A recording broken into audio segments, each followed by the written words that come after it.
मैंने जिस आयत करीमा की तिलावत की वो ये है, वला तक़ूलू लिमन युक़्तलू फ़ी सबीलिल्लाहि अम्वात। कुरान पाक में रब्बे कायनात इरशाद फरमाता है कि बेशक जो मेरी राह में कत्ल किए जाए तुम उन्हें मुर्दा ना कहो, वलाकिन ला तशऊरून, बल्कि वो जिंदा हैं, उनकी जिंदगी का तुम्हें शौर नहीं।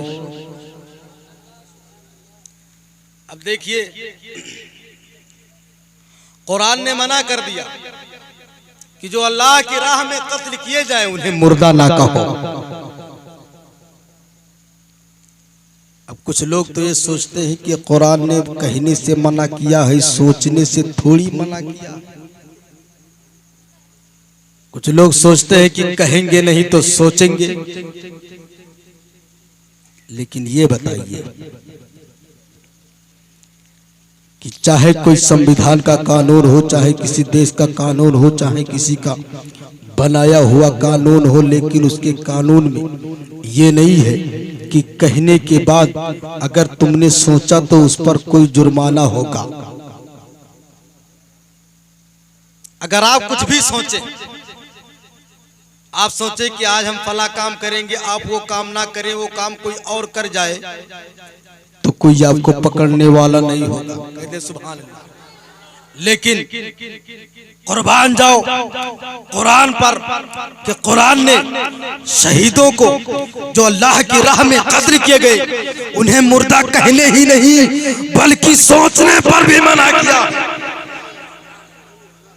कुरान की आयत है, वला तहसबन्नल्लज़ीना कुतिलू फी सबीलिल्लाहि अमवाता बल अहयाउन इंदा रब्बिहिम युरज़क़ून। जो अल्लाह की राह में कत्ल किए जाए उन्हें मुर्दा सोचो भी मत, जिंदा है, अल्लाह की तरफ से रिज़्क़ पाते हैं। बेशक। अब आइए मैं आपको एक बात बताता हूँ। आपने बहुत मर्तबा सुना होगा और आप अक्सर हमसे वही वाकया सुनते हैं जो बहुत बार सुने होते हैं, लेकिन मैं कुछ ऐसी बात बताता हूं जो आपके जानने के लायक होती है। आका करीम सल्लल्लाहु ताला अलैहि वसल्लम तशरीफ फरमा थे।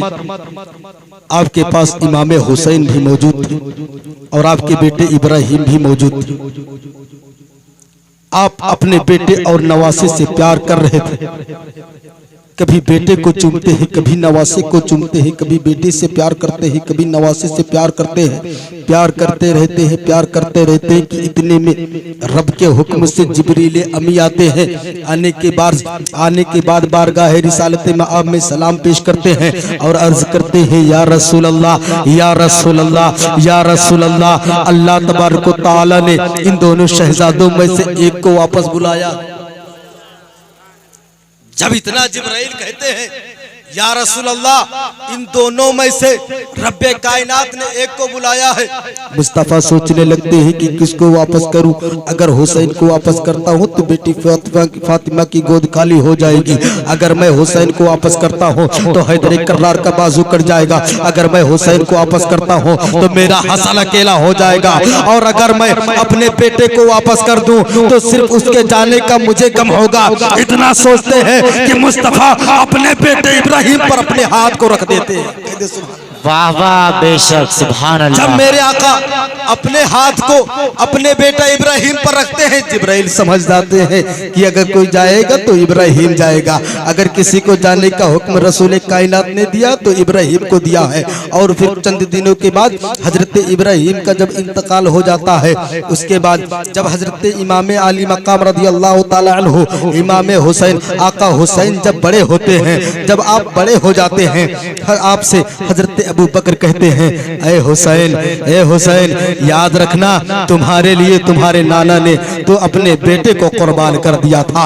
उमर कहते हैं, ए हुसैन, याद रखना तुम्हारे लिए तुम्हारे नाना ने तुम्हारे मामू को कुर्बान कर दिया था। उस्मान गनी कहते हैं, हुसैन, याद रखना तुम्हारे लिए तुम्हारे नाना ने मेरे नबी ने अपने बेटे की कुर्बानी दी है।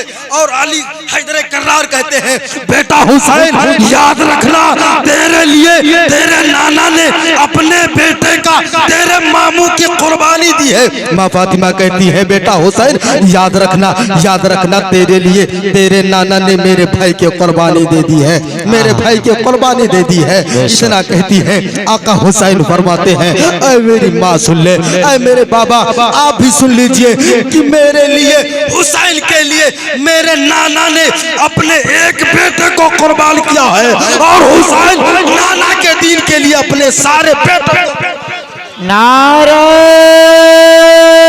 तकबीर, नारे रिसालत, शोहदाए करबला, शहीद आजम हजरत हाफिज वकारी अनीस आलम साहब किबला, नारे तकबीर, नारे रिसालत, सुभान अल्लाह। मैं बताने जा रहा हूँ जो सबके लिए एक सबक है। देखिए चाहे बूढ़ी औरत हो उसके लिए भी सबक है, नौजवान है तो उसके लिए भी सबक है, अगर जवान औरत है उसके लिए भी सबक है। इराक में एक बुढ़िया रहती, जब उसको मालूम हुआ कि करबला में नवासे रसूल के साथ यजीदों की जंग हो रही, वो बुढ़िया फौरन अपने बेटे को बुलाती है। उसका एक ही लड़का था जिसकी उम्र तकरीबन 18 साल की थी, शादी हुए सिर्फ 17 या 18 दिन हुए थे। वो औरत अपने बेटे को बुलाती है और फिर कहती है कि ऐ मेरे लाल, ऐ मेरे चांद, तू मेरी आरज़ुएं तुझसे जुड़ी है, मेरी तमन्नाएं तुझसे वाबस्ता है, मेरी उम्मीदें तुझसे जुड़ी हुई है। ऐ मेरे चांद तू मेरा चश्मो चिराग है, तू मेरे बुढ़ापे का सहारा है, तू मेरे घर का चश्मो चिराग है, तू मेरी बुढ़ापे की लाठी है। ऐ मेरे चांद मैं जानती हूँ कि तू ही मेरा सहारा है।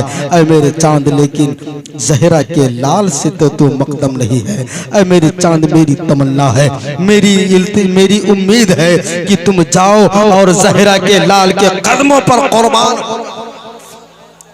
जब इतना वो बूढ़ी औरत अपने बेटे से कहती है, बेटा भी फरमा बरदार था, अर्ज करता है अम्मी जान मैं जाने के लिए एक लम्हा भी देर न करता, मैं एक लम्हा भी न सोचता, लेकिन ऐ मेरी प्यारी माँ जरा सुन ले, कोई वो है जो मुझसे उम्मीदें लगाई हुई है, कोई वो है जिसकी उम्मीदें मुझसे वाबस्ता है, जिसकी तमन्नाएं मुझसे जुड़ी है। ऐ मेरी माँ मैं उसे तसल्ली देकर आता हूँ फिर जाता हूँ। माँ अर्ज करती है बेटा देखना तू बीबी की मोहब्बत में न फंस जाना, क्योंकि ये शहादत का मर्तबा हर किसी को नसीब नहीं होता है, उसी को होता है जिसे खुदा चाहे। वाह वाह सुभान अल्लाह, क्या बात है, वाह माशाअल्लाह। और वो शख्स का नाम क्या है? वहीब इब्ने अब्दुल्लाह कल्बी।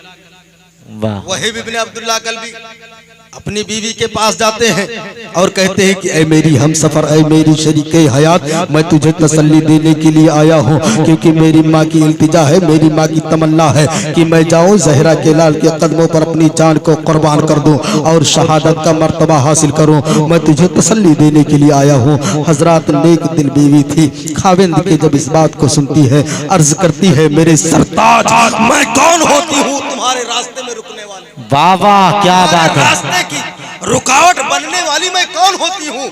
आप जाइए, मुझे मेरी तरफ से आपको पूरी इजाजत है, आप जाइए, आप जाइए, लेकिन मेरी एक शर्त है। वो शर्त यह है कि जब आप जाएंगे मैदानी जंग में, जब आप शहीद हो जाएंगे, जब हूरें आपको जन्नत में ले जाने के लिए आएंगी, तो मेरी तमन्ना है कि आप मेरे बगैर जन्नत में नहीं जाएंगे। वाह वाह क्या बात है, जन्नत में नहीं जाना। हजरत अब्दुल्ला इब्ने वहीब इब्ने अब्दुल्ला कल्बी कहते हैं कि ऐ मेरी हम सफर मुझे तेरी ये शर्त मंजूर है।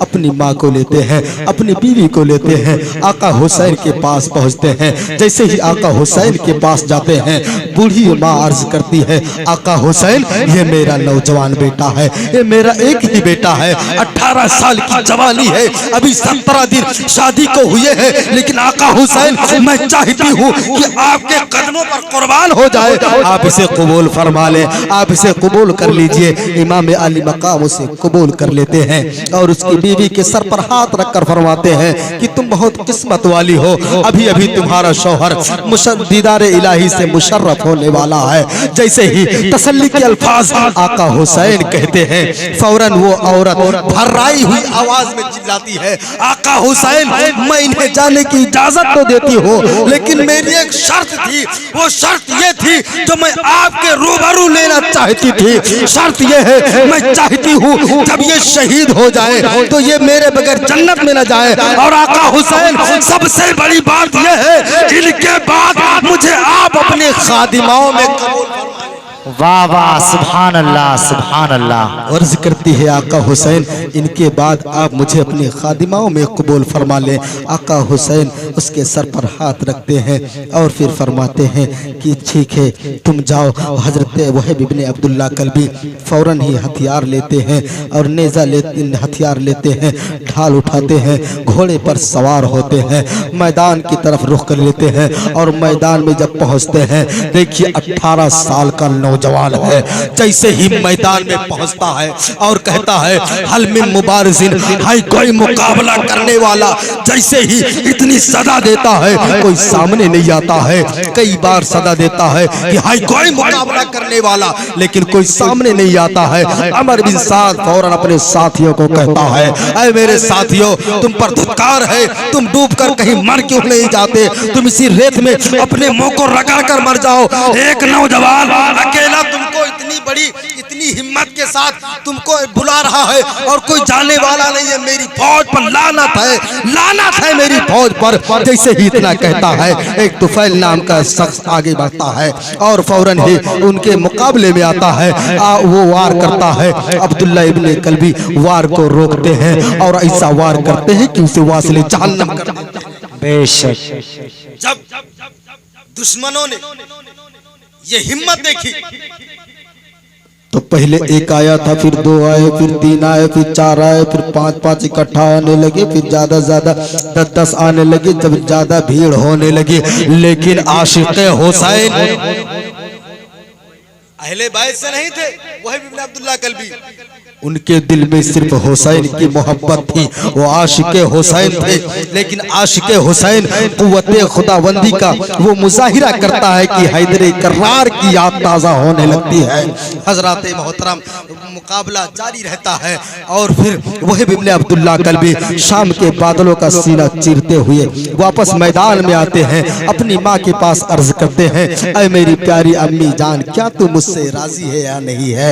माँ कहती है, बेटा मैं तुझसे कयामत तक राजी थी और कयामत तक राजी रहूंगी। फिर फौरन मैदान से आवाज आती है कि है कोई मुकाबला करने वाला। जैसे ही इतना वहीब इब्ने अब्दुल्ला कल्बी सुनते हैं, फौरन अपने घोड़े का रुख मैदान की तरफ करते हैं और मैदान में पहुंच जाते हैं। जोरों का हमला होता है, लेकिन आशिक़े हुसैन के ऊपर जब चारों तरफ से तीरों की बारिश होती है, तलवारें चलती हैं, जिस्म जख्मों से चूर चूर हो जाता है, घोड़े से नीचे आ जाते हैं। इन्ना लिल्लाहि व इन्ना इलैहि राजिऊन। ये है आशिक़े हुसैन। अब देखिए